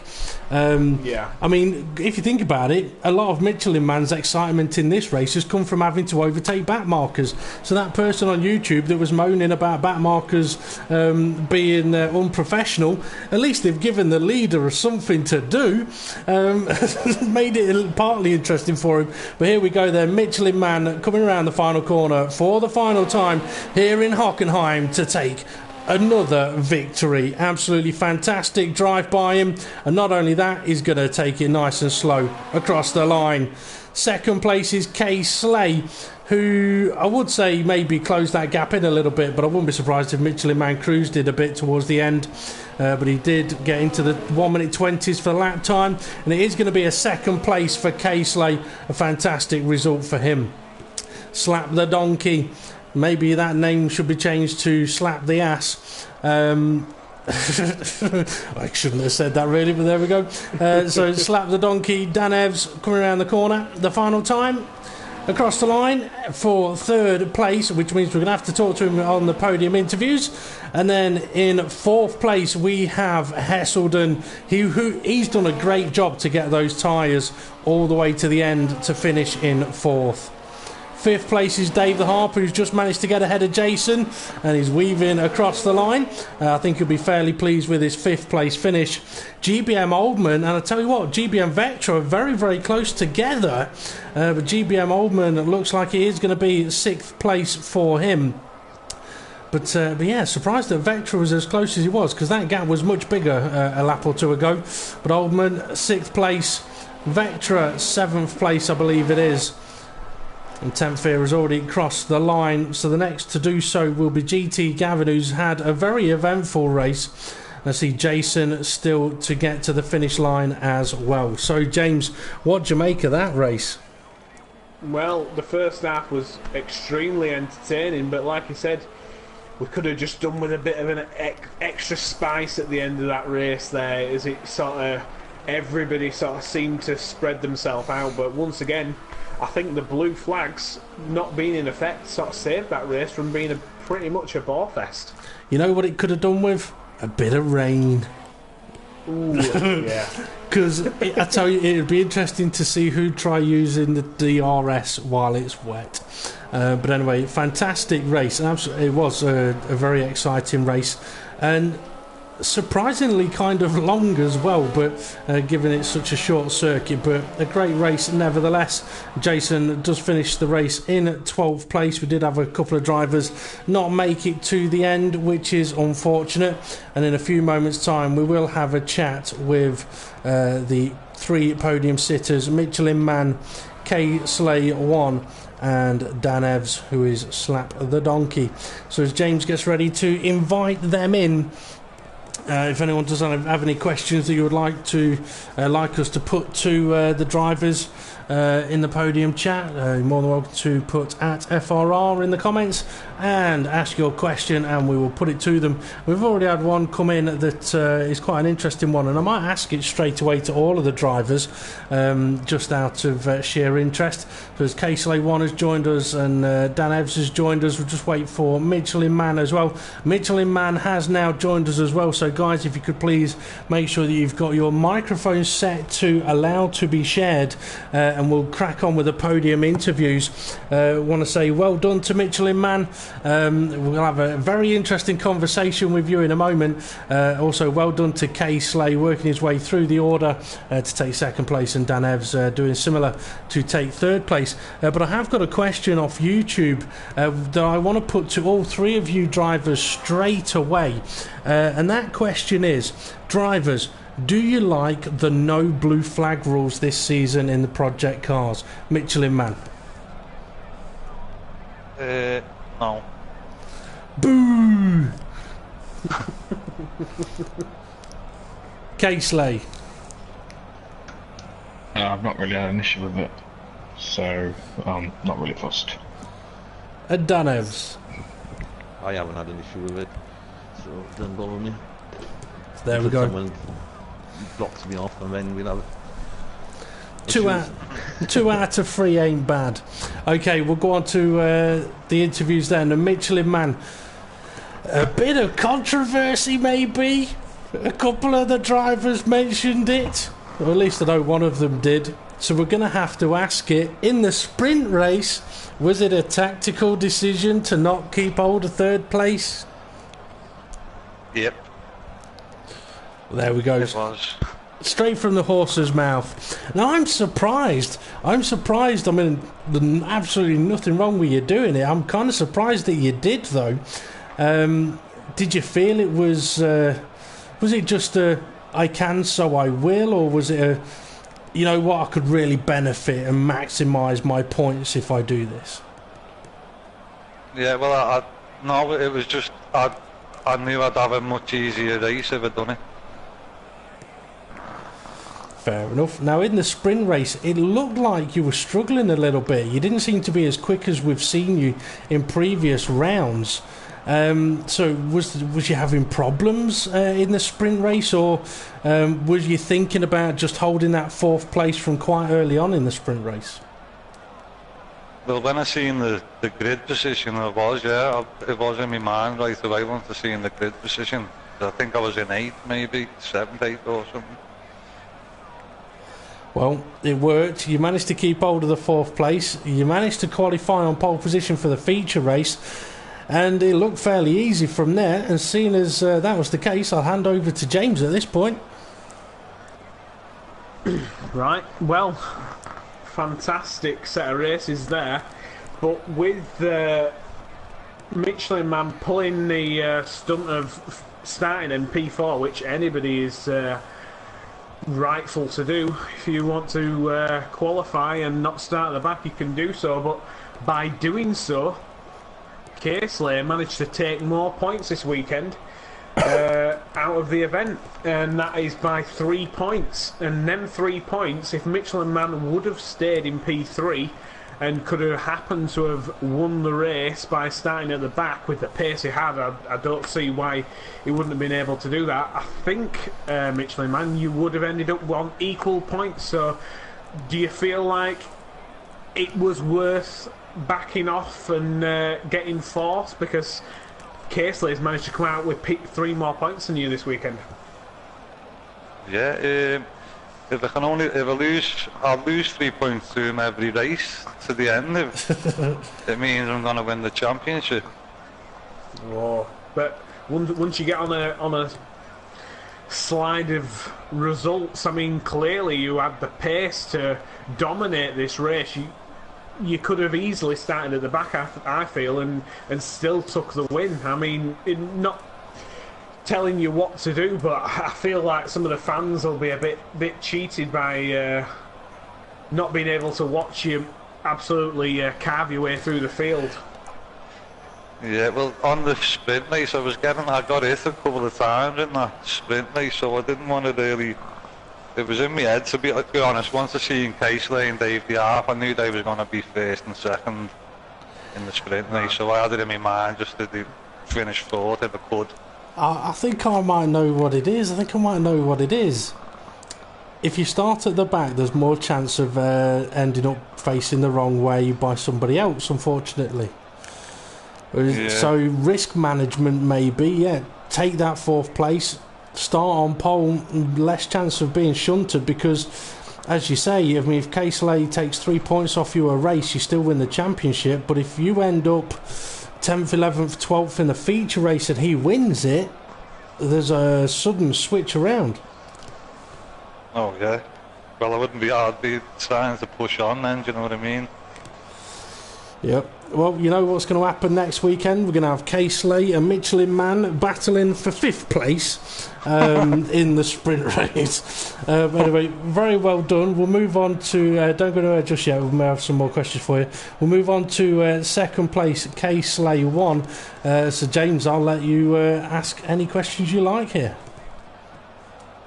Casely, we've all been in this situation before. After last week's race at Donington Park, where I felt you were the quickest driver on circuit, are you feeling pretty gutted knowing that this weekend Michelin Man was at least half a second per lap, seemed to be pulling out on you every single lap? Not gutted, but I know he's going to be quick. So, yeah, I just made a few changes after the sprint race. So yeah, I didn't have a chance in the feature. So do you feel, even on a weekend like this where you haven't been the overall quickest driver, to come away with the most points, do you feel that if he has a slight mistake one week, you're the one that's going to be there to take the most points every week? Yeah, exactly. I'm not going to have the strongest weekend every race, so just got to pick up the most points you can when you're not on the pace. Definitely. Is there any areas, not giving anything away, but is there any areas that you feel you need to work on, tyre wear or just overall grip? It was tyre wear today. I was killing the front left after 5-6 laps and my pace was gone, so second stint I was just holding so much back, just making sure it lasted. Yeah, I don't know what I did, but that's why I made some changes after the sprint race. But yeah, I made it worse.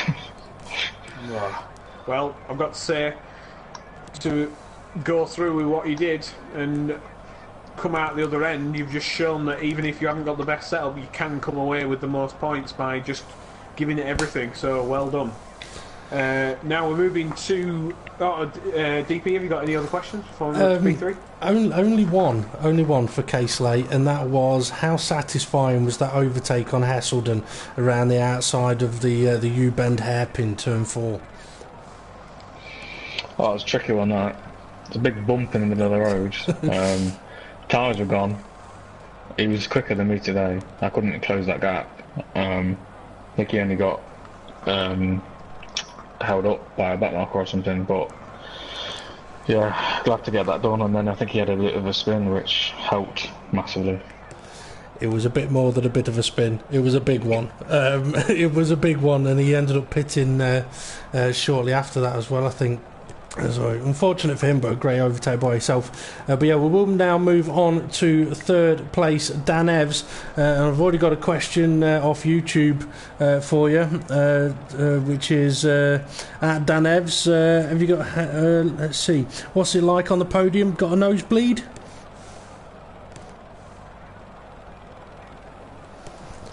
Is he there? Yeah, I have a little one. All the concentration.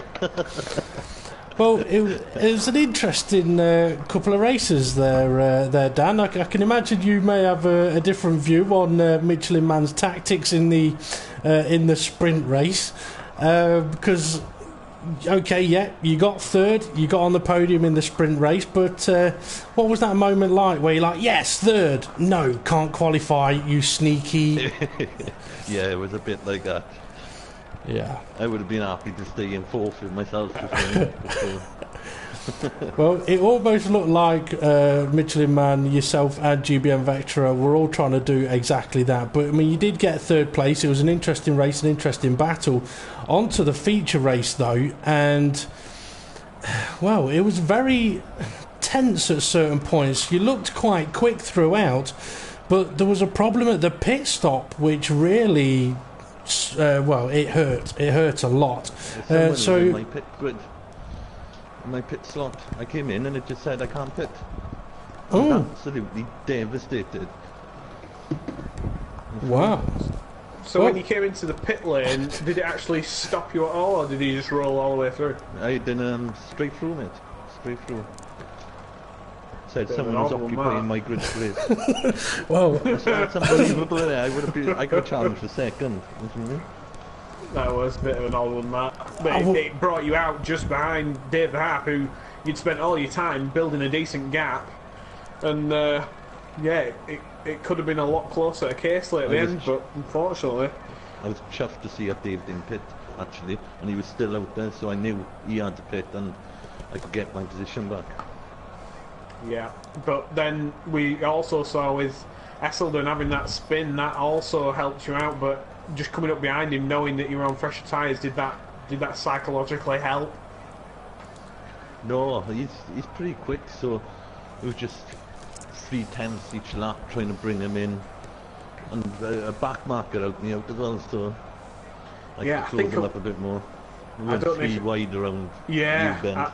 Yeah, that was a lovely move. It almost reminded me of Schumacher and Hakkinen at Spa, going either side of a back marker and then meeting at the apex. That was a lovely battle, and yeah, what a cracking move, and then able to take it away from Hesselden and get P3. So do you feel there's more in the tank? Can you do more next weekend? I hope so. Someone's got to give Michelin a run. Or someone needs to crash into him. Okay, going to move on to some YouTube questions now. There's not many of them, but we'll go through them anyway. One's actually more of a comment than a question. It says, Dan, please don't slap the donkey. Question to all drivers, favourite corner on this track? First corner for me. Coming into the stadium for me, right under. The Schumacher curve, yeah. Dan? The U-bend. The U-bend. You know what? My favourite corner on this track is the corner after the one Casely mentioned, the left-hander, the cambered one. Because when you've got a car that can take that corner nicely, it's a brilliant corner. If you've got a car that can't take it nicely, it's absolutely awful. What about you, James? Favourite corner on this track? I'd probably have to say same as Casely. The corner just before that, the fast right-hander into the stadium section. If you get it slightly wrong, you're getting sucked off, and not in a nice way. But yeah, lovely corner that. Okay, next question. Let's see. James, should Michelin Man have a qualifying ban for the next round?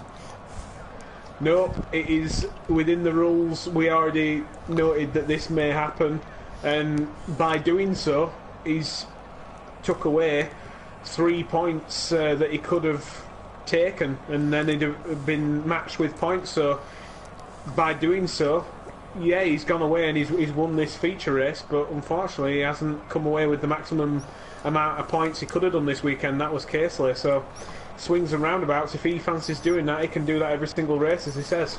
Never asked James for a short answer. Next question to all of the drivers. How fun are the cars to drive? I think they're great to drive, yeah, these cars. Yeah, agree. Lots of downforce, lots of power. Very fun. And Dan? Yeah, they're okay.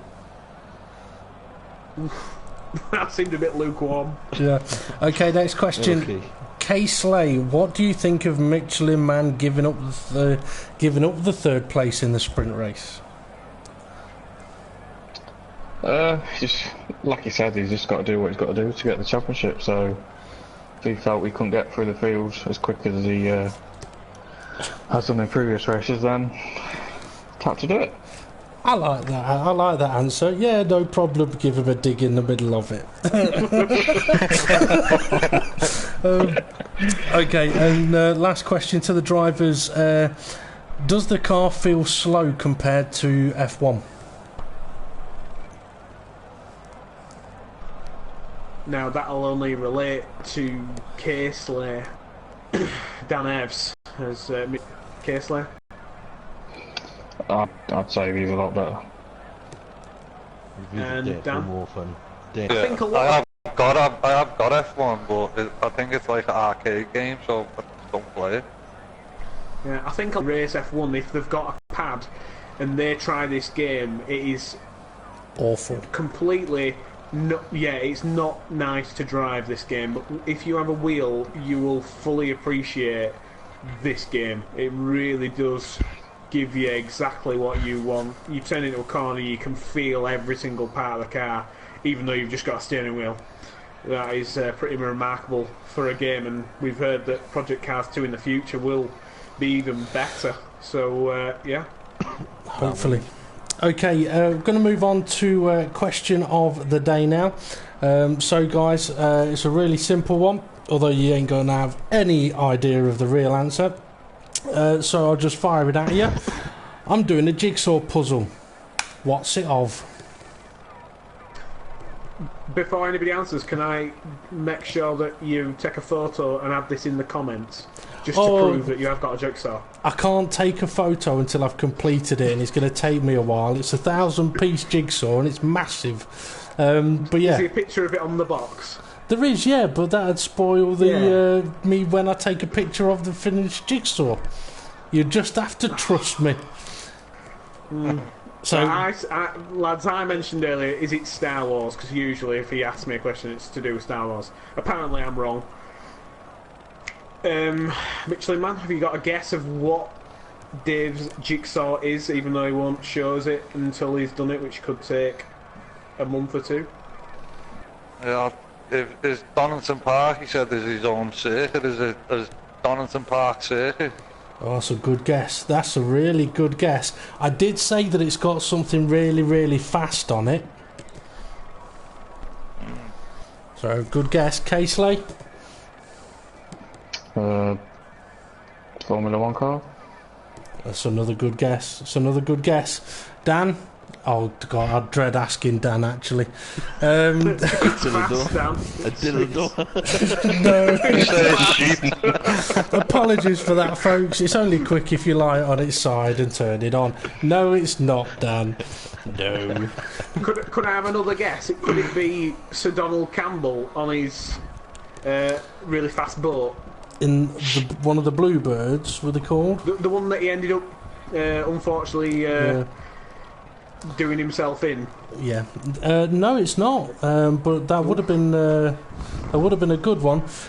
Couple of guesses on YouTube. One, London Bridge, Superman, Schumacher. I've got to say though, and this is going to really bug someone, it is Star Wars. I never actually said, James, I never actually said that it wasn't Star Wars. I just said it was a good guess. And there's something on it that is really fast. Would be the Millennium Falcon. The Millennium Falcon, although the Millennium Falcon's only small points. on it. Well, not 10. Well, okay, it is 10 points. I did wind you up throughout quite a bit of the broadcast there. But yeah. And hopefully it'll look good when it's done, but yeah, I maybe should have gone for a smaller size jigsaw. Anyway, okay, time to bring this to a close then on this Sunday evening. So I want to say quickly, well done and thank you to the drivers for taking part, and extra well done to Michelin Man taking the victory in the feature race, to Casely 2, second place in the feature race, first place in the sprint race, and Dan Evs, who finished in third place race in both the sprint and feature. Well done to all of the drivers, as I said. And just quickly mention, next up on the Front Row Racing YouTube channel will be on Wednesday for the Front Row Racing World Championship Reserves. That'll be 7:25 p.m. on F1 2016 from Hungary. And then on Thursday we'll have the World Series Reserves, again from Hungary, 7:25 p.m. But you can also join us next Sunday for round 5 of the ProjectCARS DTM Season 5 for the sprint race and feature race from which circuit again, James? It's Alton Park, Fosters, and as I said, there's some lovely curves at that circuit. The drivers are going to have to negotiate them well. The sprint race will be 8 laps. The feature race will be, again, 32 laps. Yep, so we'll look forward to that one. Okay, time to bring it to an end, so thank you very much for watching. This has been Front Row Racing's Project Cars, and we'll see you all again soon. Good night, everybody.